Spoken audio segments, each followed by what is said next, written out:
Yeah, we thank Hashem that we're able to learn every day. Because of our learning, we should have the base of Mikdash immediately. Today we're going to start 100b. We did the Mishnah, we did a piece of the Gemara up to Meisvei. They asked the question. The question is on a statement of Shmuel. Shmuel said that if 10 Kayanim are in a room and one of them has relations with the woman, that child is silenced. It's called a shtuki. It means that he can't serve in the temple. Now, what's the explanation for that? Is obviously is a kayan. They were all the men there were kayanim. We don't know which one it was, but they were all kayanim. So we quoted a verse. And the verse says that that we need to have the lineage accurate. And if you don't have the lineage accurate, then you can't serve in the temple. So the Gemara now says, Rishon Ra'elius Kain Gadol, Meisvei, Rishon Ra'elius Kain Gadol. So referring to a woman that did not wait 3 months before she did Yibam. Now, if the first husband was a Kayan, and the second husband was a Kayan, so there's a slight problem here. If what the Gemara said, I think it's a Mishnah, or Brisa. If what could be over here? We have a doubt. Is it a child of the deceased, and that's a Kayan, and then the child is eligible to be the Kayan Gadol? I mean, basically, he's a Kayan. If it's a child from the second, then he's also eligible to be a Kayan because the deceased passed away without children. So either way, this child is okay. The first child is okay. The problem is the second child. Second child could be that he came from the first husband. All right, no, it can't be came from the first husband. Only the first one could be from the first husband. So the second child can only be from the second husband. The question is, let's say that the first child was from the first husband, and the second child is from the second husband. That means that the mother was not allowed to marry the father, the second husband, because the first husband had a child. Now, we didn't know because they got married too fast. We didn't know what was going on. They didn't wait 3 months. We didn't know she was pregnant. But that would mean that the second child is illegitimate. So the idea over here was that the first child is for sure okay. The problem is, based on what Shmuel said, Vabin and Zarim Yechusacharav, Baleka, but we don't have the lineage. We don't know if it's from the first father, from the first husband or the second husband. You follow? We have a clear Mishnah that says that a child could become a Kayan Gadol even though his lineage is not clear. We don't know if it's from the first husband or from the second husband. So the question is, what's the nature of the legitimacy of 3 months? Yeah. There's a problem with it. Could be it was a good Yibam, could be it was a sin. So the first child is automatically okay. I don't know. She wait 3 months. What happened? I think he was brought out a person and married to her that afternoon. And who had passed away? His husband came. Who was the king? Oh. Was Yana a religious man? 1 second. Religious.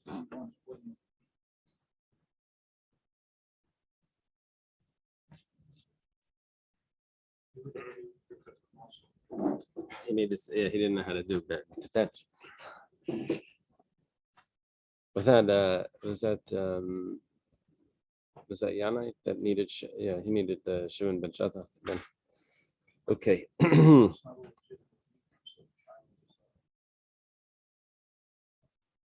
Well, the first child is fine.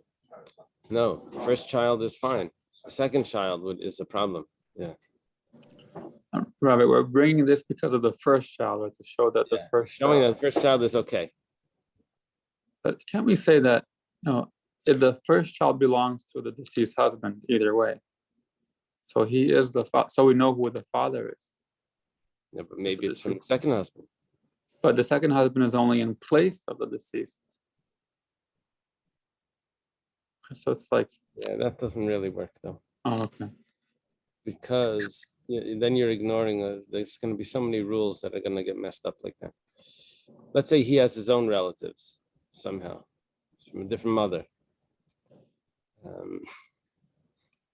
You're going to say, oh, those relatives don't exist because he's really just the brother. No, Right. you can't say that. Okay. Where he's in place, that means he takes over the inheritance and all of that. Yeah. Yeah. Maybe according to Kabbalah, the Neshama and Gilgulim and things. Okay. The Gemara answers, Zarim yichas acharav de Rabbanan across machta ba'alma v'chikas Rabbanan biznus. Shmuel's statement was really just a rabbinic statement. I know he quoted a pasuk, but he didn't really mean it. That pasuk was just a support. It wasn't an actual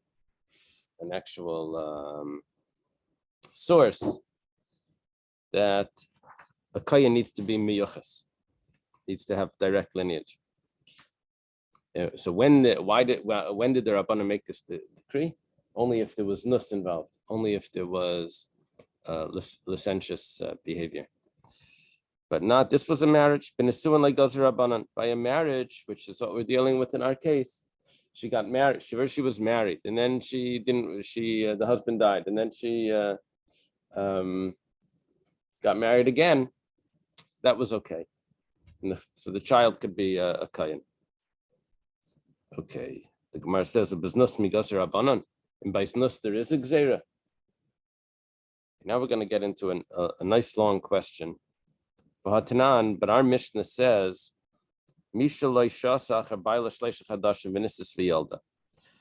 the woman doesn't wait 3 months after her husband, and she gets married and she has a child. Now, we didn't say what happened to her husband in our Mishnah. We left that open. What does it mean after her husband? If we say it means that her husband passed away, so let's read the Mishnah. Continue reading and let's see if that's going to fit. It says, that when those two fathers, there's two fathers here, when they pass away, so he's an einan because of them, and they're an einan if he passes away. Both of them, they have to be stringent just because we don't know who the father is. They have to take that rule of severe mourning, of intense mourning, the einan. They have to make it as if that's their child. And we can understand that. How was he an einan because of them? Now, you just told me that the first husband passed away, and then this lady gets married, and then 7 months later, she has a child. Well, if he passed away, he cannot be an einan because of the first husband. He passed away before he was born. So how is it hu einan alayim that he's an einan because of them? Well, we can handle it like this. Mishkachas la. In my Gemara it says benesuin, but on the side the Rashash switches it to bemisase. Do you have, what is printed in your Gemaras? Benesuin. Do you have a note there that it's bemisase? There's a note. Yeah, the Rashash corrects Gemaras often. That's why the Chassidim sometimes weren't so fond. That he was very quick to correct. But he usually makes sense. So yeah, actually he's always good. His comments. So we're talking about b'misasai desheni v'likat etzamas dekama. What happened was the second one passed away. Okay, could be. Second one passed away, and the child is an einan. And there's also the likat etzamas dekama is when the bones are removed, are exhumed, and reburied. So that day that they're taken out is considered a day of mourning. So that's what we're talking about. Okay, we have a teretz. It could work. Could work that he's an einan, even though his father passed away before he was born. Okay. The problem is, how does the deceased father be an einin for him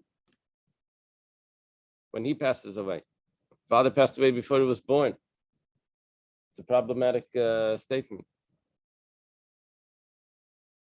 Kama hamisla, he was already passed away. It must mean that how did this marriage end? With a divorce, not with a death. Okay, let's try it now. My achar baila. So what does it mean after the husband? Achar get baila. After the divorce. Okay. Now we have to read the Mishnah again. This is a classic Gemara thought of playing everything out and seeing like if the whole Mishnah is going to fit. So Ema Seifa says, "Who ain't matama lehem? The haim ain't mataman light. He's not allowed to become tame because he's a kayin if they pass away, but because he doesn't know if they're really if each one is really his father. Maybe it's the other one. The haim ain't mataman light, and they're not allowed to be tamitim because maybe he's not the son. It makes sense that he cannot be matama to. They cannot be matama to him. It's a stringency.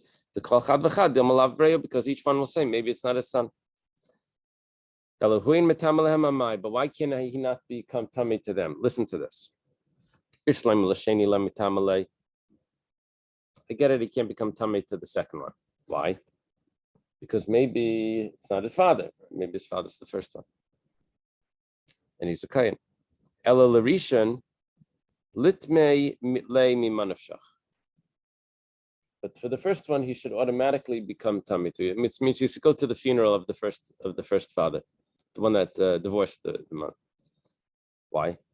Ibrehu, let's say it's his son. Okay, then it's good that he's going to the funeral because it's his father. Ibar basrahu, let's say he's not the son. He is the son of the second husband. So, shaper kamatamle, the chalalu, he's a chalal. The second husband was not allowed to marry her because she's a divorcee. So the child from the kayin and the divorcee is a chalal. A chalal is allowed to go to the funeral. So it can't be that it would end in divorce because when you read the Mishnah, there's one part of it that's not going to fit. It says that he can't go to the funeral. He can. Definitely can go to the funeral of the first one. Elalav, what do we have to say? It's business. You know, the marriage ended. There never really was a marriage. It was just nus. My achar baila. What does it mean, achar baila? It means achar baila, after the one that she lived with. She doesn't wait. She has relations. She doesn't wait 3 months, and then she gets married to someone, and 7 months later she has a child. So there's nus. Tani seifa. And if you read the Mishnah, it says that the child is allowed to go and serve in the temple under the first father, under the second father's family, whichever one. You just can't take the food, but he's allowed to serve. If he wants to go serve, wants to do the service, he's allowed to under each family. How is he allowed to serve in the temple? We don't know who the father is. If you say that that a kayin needs to have his lineage direct, and by Nesuin, don't worry about it. By a marriage, they never made a decree. But by Znus, they did make a decree. Well, our Mishnah is talking about Znus. And there's obviously no decree there. So how is this different from the case of the 10? That's the question. How is this different than the case of the 10? It's Kash on Shmuel. Right? It's Yifta the Shmuel. Yeah. It's a beautiful piece. How the Gemara spells it out, goes through it like twice, just to yeah. But he wouldn't be a halal if it was nus. No. You want to say because she's a zayna.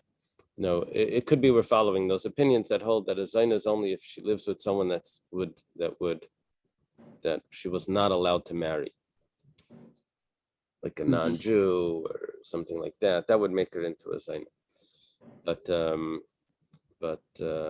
just with another Jewish man to have relations doesn't make her into a zayna. And there was an opinion that held that if she ever has nus, even if she's a pneuya, she's a zayna, but that wasn't an accepted opinion. There was an opinion that says she was a zayna if she would never refuse anyone then she was a Zaina. We had different opinions earlier in the Masechta. So her first husband, she was never married. She was never married before. Oh, okay, got it. Okay. Zachar Bayla, there should be a decree here. So, okay. Amar of Shmaya b'mamenes. We have an answer. It wasn't Snus. Our Mishnah wasn't Snus. Our Mishnah was a young girl. And how did the marriage end? Because the wife walked out, and she's allowed to do that. There's no get, and therefore she's still eligible to a kayan. And therefore we can explain why the child is not allowed to go to the funeral of the first husband. Why? Because maybe belongs to the second husband. Then it should be a chalutz. No, the second husband was allowed to marry her because the first wife was the wife was mimenes. The first marriage, the wife walked out. Umar says, okay, theoretically that should work, but mimenes mika yalda. The only thing is that a girl that's young should not be having a child. Tani Rav Bibi Kamid Rav Nachman. Rav Bibi taught in front of Rav Nachman, Shalish Nashim Mishamshis b'mayich. There's 3 women. They're allowed to use a type of contraceptive. Ktana Muberes Minika, a young child, a woman that's pregnant, and a woman that's nursing. Ktana Shemetisaba Vitamas. Ktana, maybe she's gonna become pregnant and pass away because she's too young. Muberes Shemetasu Bersandal. Pregnant woman, maybe she's going to become pregnant again somehow, and the child will become like deformed, crushed. Sandal sounds like with no face. No, will be like flattened. That's what it sounds like.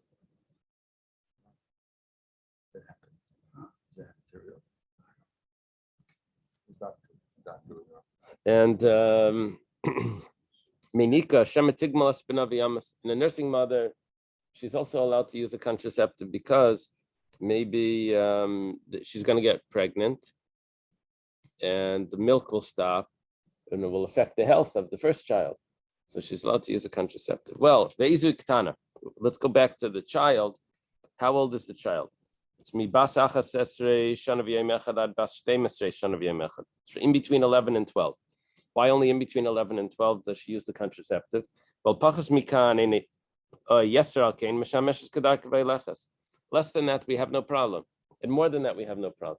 If she's younger than 11, she's not becoming pregnant anyway. If she's over than 12, then we think that she could handle the pregnancy. It's only in between 11 and 12 that we have this concern.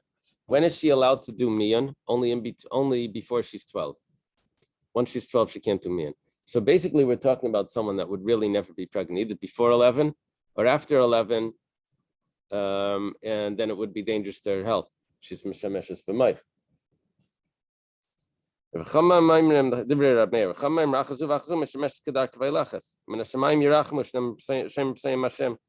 Hashem will protect. I guess the Gemara is understanding that means that she won't become pregnant. So we're not accepting the case of mimenes because it's not logical that she should become pregnant. And we're going to say that maybe it's from the first wife. It's not the first wife, from the first marriage. The first marriage. There was only one wife. Okay, for 2 marriages, one wife. When it says Mishkachas la b'kedushay tos, so we have another answer. Talking about kedushay tos, that the marriage was based on a mistake. Whereas on a tanai, that if the tanai will be fulfilled, then the marriage will take place. And if not, then it won't.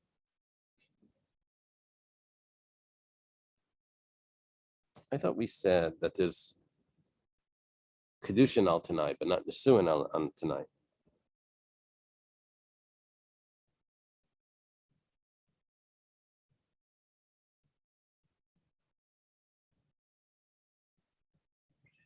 So how does this work? What's the Gemara? What are they thinking? Kedushin means that they didn't have relations. Didn't have relations, and it can't be that the first husband is the father.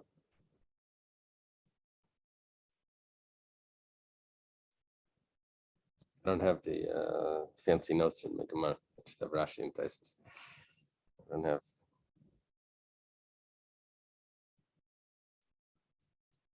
kedushay tois al tanai v'lei neskayim. Rashi says the nafkamine b'lei gita.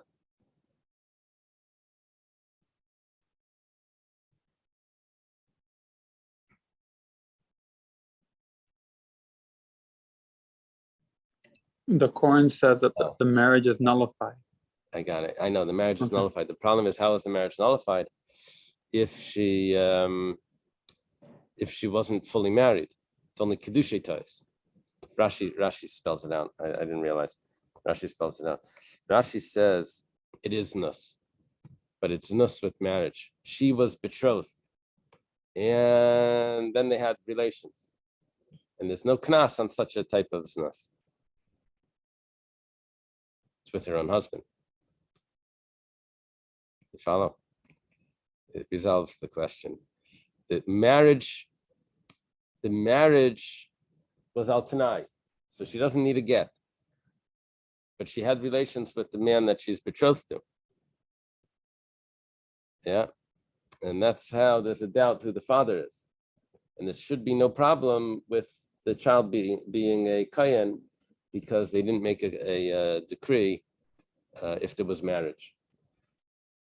They only made a decree that we need to have the lineage if it was nus. Yeah. Maybe the decree, it sounds like, according to this, that the decree is really, if a woman is promiscuous, and she's saying, "Oh, it was a kaya," we really don't know anything with her. She could be him, as someone else. She doesn't even remember.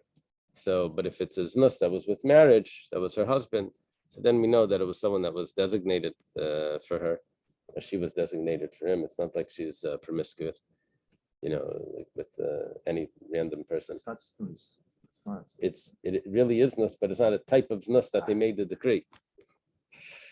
That's what we're gonna have to say. And the tanai that wasn't fulfilled. And the tanai wasn't fulfilled means the marriage ends without a get. What kind of tanai would it be? Could it be? If your father gives me a big dowry, then I'll marry you. Oh, and he doesn't come through. And he doesn't come through. Check bounce. Yeah, check bounce, right? What's very hard about all this is that it says Bala, right? Yeah, so we switched it to Bayala. But then we switched it back. Now we switched it back. Now we're dealing with Bala. Now you're saying Bala shouldn't be by Kedushin? No, that's possible. It could say Baal by Kedushin. Okay. Wow. Uked Rav Yehuda Mishmuel, like Rav Yehuda says in the name of Shmuel, Dam Rav Yehuda Mishmuel, Mishum Rav Yishmael, V'hilay Nitbasa Asura, HaNitbasa Muteres, V'yishtcha Acher, Shafa Pishlay Nitbasa Muteres, V'ezu Zusha Kedusha Kedushitas, Shafilu B'na Merkav La'al Kseif, Menas V'yilachasna. If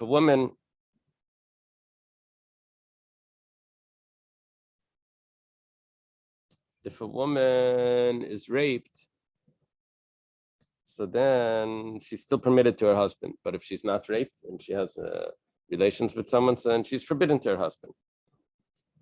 However, it says, he lainit basa, she was not raped. That's when she becomes forbidden. But there is another woman that even if she's not raped, she's not forbidden. How could that be?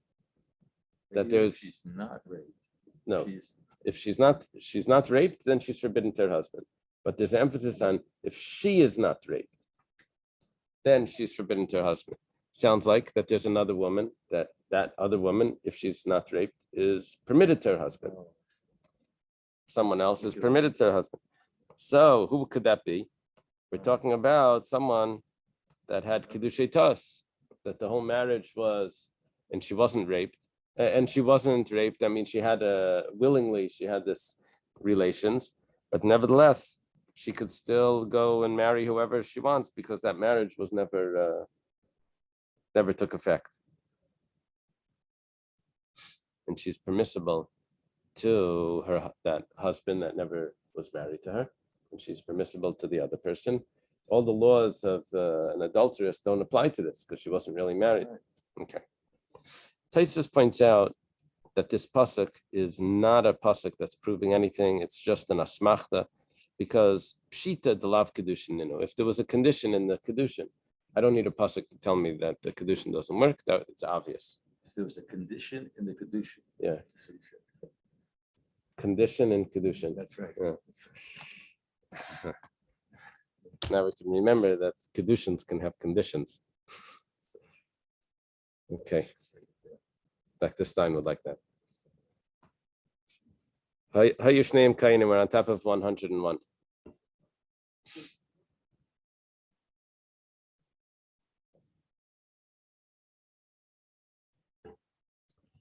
Etc. Chulu, etc. Talks about laws that are going to apply to this child regarding his parents. If he hits them or if he curses them. Now, there's a problem over here because we don't know who the father is. So will those punishments apply? So Tana Rabbanan was taught in a brayse, let's say he hits both of them, but not at the same time, one after another. Yeah, tough kid over here. So kilos have a chazak kilos. He cursed one, then he goes and curses the other. Kilos name vasachas, curse them both at the same time. He cursed name vasachas, takes a long stick. It's both men at the same time. So he's chayev. Then he's going to be chayev. Rabbi Yehuda says that there's a problem of hasra safek. When he gets warned, when he hits each one individually, the witnesses that are warning him, they're telling him, don't hit or else you're going to get malchus. They don't know how to warn him because they can say, don't hit or else you maybe might get malchus because this may be your father. That's not a real warning. A warning has to be definite, that if you do this, this is what's going to happen. If there's a doubt in there, then that's not a warning, and therefore you can't give malchus for that. So, or definitely not the death penalty, which would be the same thing. But if it's simultaneous, if he's hitting both of them at the same time, so then he can the witnesses can warn him and say he's going to get the death penalty or he's going to get malchus.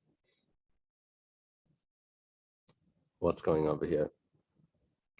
If he hits his parents, he gets malchus, right? He gets the death penalty. If he curses them, he also gets the death penalty. I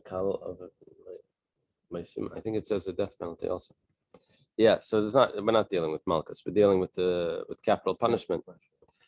Okay, so the Gemara says Vahatanya, but we have a brayse that says Rabbi Yehuda pater b'vasachas, that even if it's at the same time, he's also pater. Why do you tell me Rabbi Yehuda holds that b'vasachas, if it's simultaneous and he hits both of them or curses both of them, that he's chayev? Well, there's two opinions that what Rabbi Yehuda's opinion is.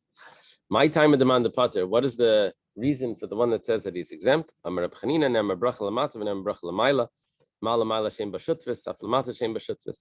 have two verses. One says you're not allowed to curse God.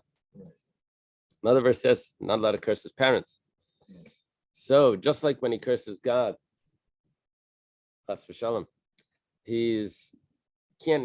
there is no partner there. There's no one else involved in that. It's just God. So too, when he curses his parents, he has to only curse his parents, but not amongst the whole group of people.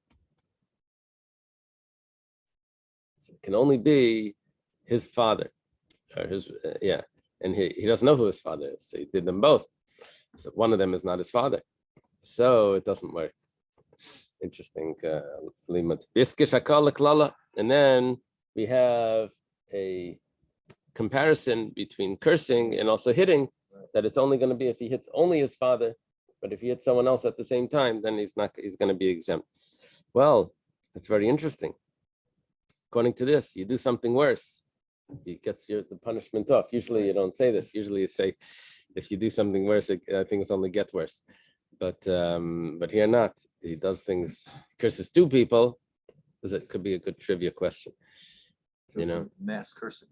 Yeah. So and you're not sure of the suffix, so he's off. Yeah.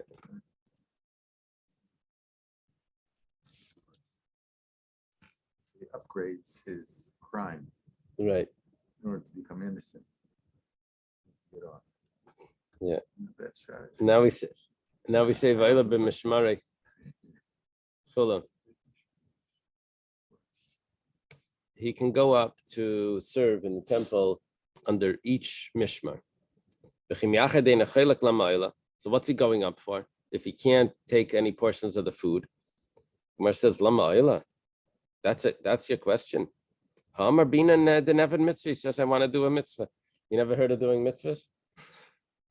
The Gemara's the Gemara asked that. Okay. Ella Allah like Tani Ella Ela Bal Karchai. What they mean is they can force him to go up. Wow. Not only is he allowed to, that we understood, but the families can force him to go with their group. Why would they be allowed to do that? Amar Vacha Bar Chanina, Amar Abaye, Amar Abasi, Amar Rabbi Yochanan. Doesn't look good for the family that they have one child that they say is puzzle. People go to the base of Mikdash, say, I didn't see him there. I wonder why he's not there. Oh, it must be that he's puzzle. There's a problem with his lineage. That's why that fellow's not there. Yeah, that family has a child. So each family schleps him with them to make sure no one's able to say that he's puzzle. You do that today.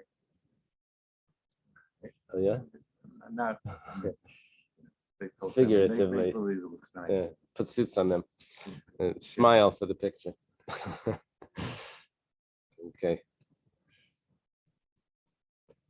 Yeah, it happens. If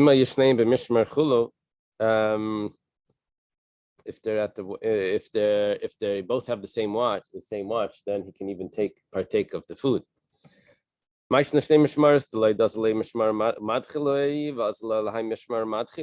it comes to two groups, one father was from one group, the other father's from another group. When he tries to take a portion of food, they say, "Get out of here! You belong to the other family." That's the case. It was divided up into 6 or 7. It was divided into 24 groups. Each of those 24 groups was divided into either 6 or 7 days. Rashi over here says 6, and Rashi and Tainus says 7. He resolved the contradiction by saying Rashi and Tainus isn't Rashi. That resolves that. Then,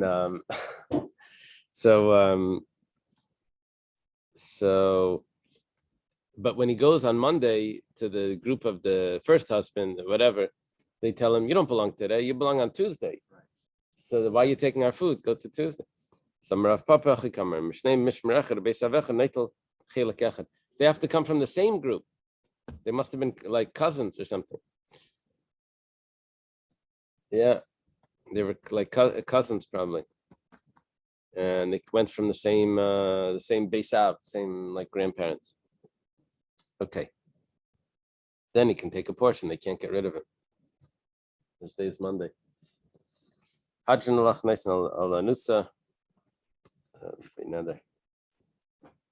Okay. Mitzvahs Hashem. Mitzvahs Chalitza. We start a new parak.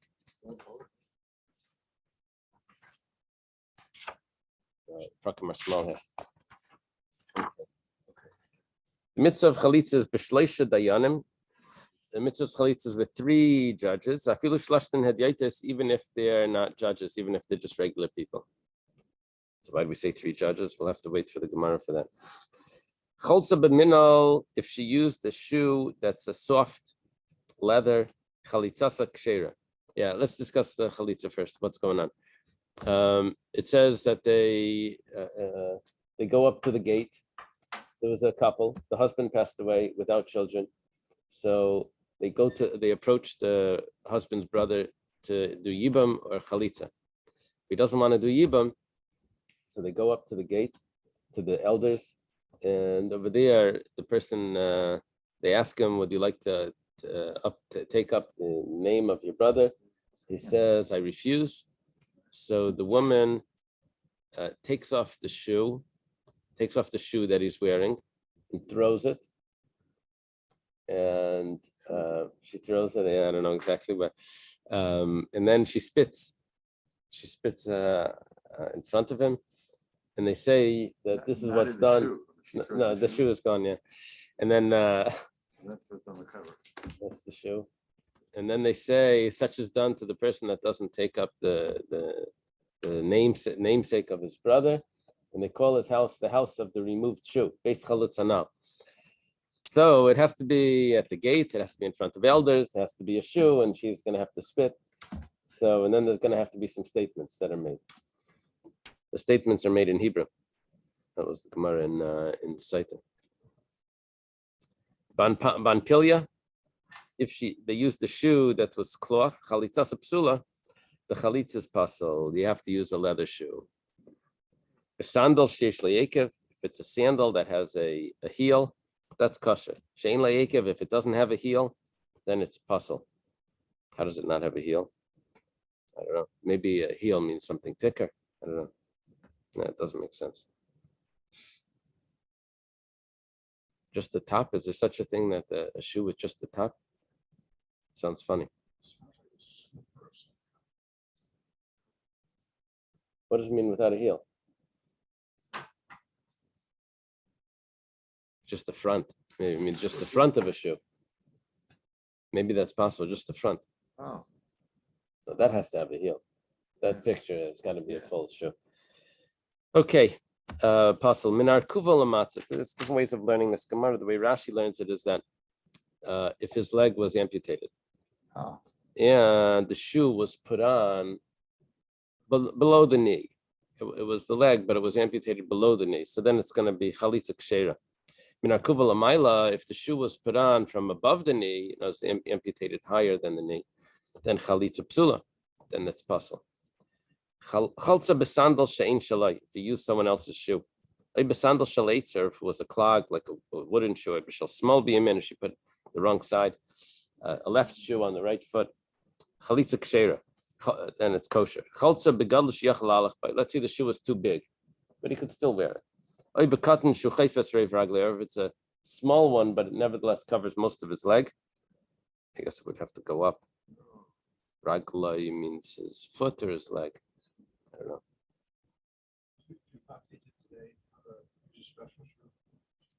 They have a shoe. I don't know exactly who makes them, but there's a chalitzas kshera, chalitzas kosher. I think I was at Rabbi David Brin's wife. I was at that chalitza. The rabbi took out a tennis ball out of his pocket. It was an old man. I forget, from Montreal. I forget his name. He took out a tennis ball and he rolled it to the brother-in-law, to the man. He said, "Kick it." He wanted to see which foot, if he was a righty or a lefty, because it's supposed to go on the right foot. Yeah.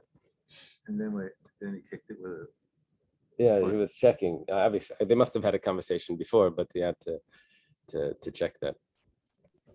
So the person wears the shoe first and then takes it off, No, she takes it off him. and she takes it off. She lifts up his foot and takes it off. It's very embarrassing. You can just imagine. I mean, for this woman to touch this brother-in-law's foot and take off the shoe and spit in front of the community, it's like it's got to be an experience, you know. My chalitza story, novel by Eli, yeah. we did it here in South Beach in the Zal with Rabbi Shapiro. Yeah, you remember who that was? Was that Rabbi Brin? I don't remember, but didn't they spit in the shoe? No, I don't remember that. I remember the shoe like being thrown, and is that what you remember, that they spat in the shoe? I thought he spat in the shoe and maybe he had to put it back on, and it was like that was like part of like the disgustingness of it. Oh, really? I didn't think that. I thought they had to spit on the floor. Let's see. We'll see in the Gemara. You remember the rabbi that was there? Remember the? I just remember Rabbi Shapiro was there because it was like a big thing. We all came down to It was see in the it. Zal Yeah. across the street. It was in the now in the which is now the medical building. The medical center, exactly. Okay. Yeah. Now it says, yeah, the Gemara asked the question that was obvious. Mishnah says that you need 3 dayanim. Then it says, but 3 regular people are acceptable. So why do you need dayanim if it doesn't need to be dayanim? Why do you say dayanim? They have to be able to dictate lahakris, the cause to recite. Ka'en dayanim, just like the judges. They have to be able to tell him what to say. So they don't need to be dayanim, but they need to be able to, I guess, to read the passage and tell him what to say. Tanina la de Tana Rabbanan. What was taught in the Mishnah by us was also taught in the Brisa. Mitzvahs chalitza b'shloisha sheyodim lahakris ken dayanim. It's the mitzvahs chalitza is 3 judges, there are 3 people that are able to dictate similar to what judges would be able to do. Yeah. Rabbi Yehuda Aimer b'chamisha. Rabbi Yehuda says it's not 3, it's 5. Okay. My time of the Tanakama. What's the reason for the Tanakama that holds that it's 3? We're going to go through close to a page of back and forth, 3 and 5. 3, this, again, learning it from this, learning from that. If he learns it from this, so what does he do with that, and all of that. So there's a Tanakama and Rabbi Yehuda. Tanakama says 3. Rabbi Yehuda says 5. We'll remember because Yehuda is 5 letters. Tana is 3 letters. Kama is 3 letters. Okay, don't get confused that it's maybe 6. It's 3 and 5. Okay. My time of the Tanakama. What's the reason for the Tanakama that says that it's only 3? The Tanya was taught in the Brisa. Zakanim says they go to the elders. What does it say? Vala Shara El Zakanim or something. Up to the gate to the elders. What is Zakanim? Shnayim. Elders, the plural. It's 2. Vein Bezdin Shakal. Meisifan Alei Maidachat. You don't want to have an equal Bezdin. You have to always have an odd number, so you have to add 1. Harikan Shleisha, so you have 3. Easy teretz. Rabbi Yehuda, what does he say? Ziknei Shnayim, Zikanim Shnayim. You already have 4. It says Ziknei, what does it say? V'karolei Ziknei Yirei. The elders of the city call him. So it says Ziknei, and then it says El Zikanim. So we have 2. Ziknei is the plural. Ziknei is really Zikanim. It drops it with the in the construct. And Zikanim is 2. It's the same word. And so that's 4. Being best in shakel. So you have 5. Tanakama, hi Ziknei Mayavidle. What does the Tanakama do with Ziknei? They said there's only 2, and then you added 1. Really, there's 4, and you add 1. It says no. When it says Ziknei, that's coming to tell us that the Zikanim don't really need to be Dayanim. It could even be just regular people. Rabbi Yehuda had Yaitis Minale. How does Rabbi Yehuda know that you could use just regular people? Nafkale Milaene. Rabbi Yehuda learns it from, it says Laene. Do you have the pasuk in your Gemara? Does it mention?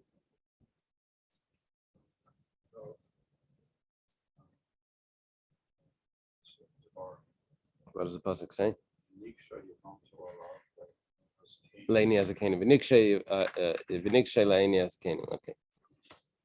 Okay. Now, aini as a kanim. This is going to tell us that it does not need to be real dayanim from the Sanhedrin. The Amar Mar, because the master taught laini is prat l'sumim. It's coming to exclude. When it says laini, they cannot be blind. Those people that are there cannot be blind. Now, because you need to tell me that they can't be blind, and obviously they don't belong to the Sanhedrin. Obviously, then we're talking about regular people. Because if you needed Sanhedrin Dayanim, then why do you have to exclude Sumim from the pasuk of Liyene? Rabbi Yosef Nafka, we know it from what Rabbi Yosef taught. The Tani Rabbi Yosef taught. Just like the Bezdin is righteous, so also they're free from any blemish. All of you is all of my beloved is beautiful, and there's no blemish in it in you. That means that the Sanhedrin doesn't have a mum. So why do you have to say La'ene exclude blind people? Because we're not dealing with the Sanhedrin, we're dealing with Tedietis. Okay. Tanakama used Zakene to tell me that they could be Zakanim could mean that they're Hedaitis. Rabbi Yehuda says, I know that from Eine. What does the Tanakama do with Le'ene? The Idach, the Tanakama, what do they do with Le'ene? Look at the Rava das. It's coming to tell me what Rava says. The kanafik mipuma, the Yevama. The Dayanim need to be able to see the spit coming out. The Ksiv Le'ene azakenim, biyarka. Yeah, I forget. Someone was describing to me a chalitza that was done in the TP camp. I think my wife's grandmother, I think, was telling me this. How the dayan that was there, it doesn't have to be a dayan. The dayan that was there said in German something expression like "collect your spit," but it was like a German expression of like gather the spit in your mouth. Anyway. So they have to see the spit coming out. They have to be like substantial spit. So that's what it says, Le'ene. V'idach, what does Rabbi Yehuda do? How does he know that you have to see that? Nami mi bay leila k'deravi also needs what Rava says. Says enachanami. You're right. Well, he used Le'ene to tell me not sumim, which tells me that there could be hadyatis. Well, hadyatis minale. So how does Rabbi Yehuda know that you can use regular people? Nafkami bi Yisrael. The pasuk says, "Bi Yisrael, vi karish," something about his name will be called in Israel. The pasuk. So it says Yisrael. Yisrael called who? Any Jew. Any Jew is good. Doesn't have to be a dayan. V'idach. So what does the Rabbanan do with Yisrael? The Tanakama. Hi Yisrael ma'yavadlei. In Boyle, like the Tan Reb Shmuel Bar Yehuda, be Yisrael, but Bezdin shall Yisrael, but Bezdin shall Gerim. You hear this? Can't use a Bezdin that's made from converts. It has to be a Bezdin that's made from Jews. It's going to be a discussion over here if converts can join a Bezdin. Very interesting discussion. It happens. It happens sometimes. And then the question is, I think lachatchila they don't do that. They try not to use converts on the best, and because of some sources that seem to say that it shouldn't be. What does that mean? Shmaya and Naftalian, they didn't have a bezdin. V'idach, Rabbi Akiva. Well, no, Rabbi Akiva is the son of a. Yeah. I don't know.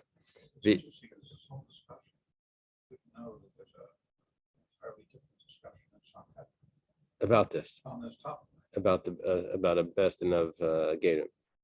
No, about the 3 or 5. Oh, yeah. Right. Right. But over there, it's dealing with the Nimamanas and the Nefashas. Here, it's specifically Chalitza, as its unique halachas. V'idach, what does Rabbi Yehuda do? He says, "Be Yisrael achrin aksiv." It says another time Yisrael. V'idach. So what does the Tanakama do with the other Yisrael? They need the other Yisrael to tell me, "I'm Rabbi Yehuda pamachas in Yeshav Snei Rabbi Tarfon Abba Yevamalach. It's Ramalano Anu Kulam Anu Kulchem Chalitzanal." Everyone should say Chalitzanal. This means that everyone needs to respond. Okay. V'idach, what does Rabbi Yehuda do? That everyone should respond. V'nikra nafka. He knows that from it says v'nikra, and how do they translate v'nikra? That they should cause him to say, or they.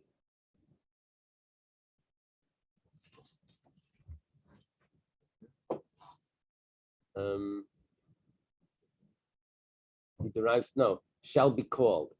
That those attend the chalitza must respond aloud. Yeah. It is sure removed. That those that attend should respond. Elamayata, if that's the case, the Karushnayim, the Dibrushnayim, Machanam Rabbi Yehuda, Rekan Tisha, the Rabbana Rekan Shiva. We have other verses. It says Vikaru and it says Vidibru, that they call and they speak. And if each one is going to be a plural, according to Rabbi Yehuda, that's going to add up.